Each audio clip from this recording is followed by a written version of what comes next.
भारत की बायोडायवर्सिटी तुरुप का पत्ता। क्लाइमेट एनालिसिस में दुनिया में सबसे आगे। 2030 तक 3 टन CO2 सिंक बनाने का वादा। भारत की जैव विविधता हमारा प्राकृतिक खजाना, हमारी आत्मनिर्भरता का आधार है।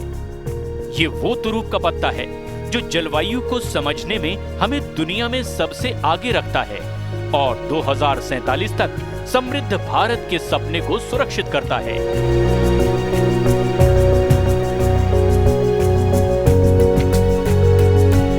भारत की 5000 साल पुरानी संस्कृति प्रकृति के साथ अटूट रिश्ते से जिंदा है। ये हमारा कर्तव्य है कि हम हर जीव को पोषित करें, लेकिन आधुनिक विकास के दौर में ये कमजोर हो रही है।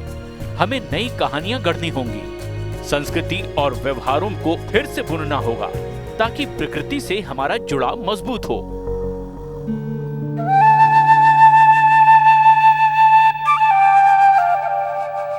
बायोडायवर्सिटी अब केवल विरासत नहीं बल्कि ग्लोबल स्टेज पर हमारा अंतर पैदा करने वाला तत्व है। बायोडायवर्सिटी मार्केट गहरा रहे हैं, जहां कार्बन क्रेडिट्स की मांग बढ़ रही है। यूरोपीय अंतरिक्ष एजेंसी जंगलों में संग्रहित कार्बन को माप रही है। ग्लोबल बायोडायवर्सिटी स्टैंडर्ड निगरानी को और बढ़ाएगा। ये समय है कि हम अपनी बायोडायवर्सिटी को और मजबूत करें। भारत ने 2030 तक 3 अरब टन CO2 सिंक बनाने का वादा किया है। ये नैतिक और रणनीतिक नजरिए से जरूरी है। 2023 में 37 लाख हेक्टेयर ट्रॉपिकल फॉरेस्ट नष्ट हुए, जिसने 6% ग्लोबल CO2 उत्सर्जन में योगदान दिया। जलवायु संकट ने 6.3% GDP हानि पहुंचाई। अगर हम गंभीर नहीं हुए तो हमारी आर्थिक वृद्धि रुक सकती है।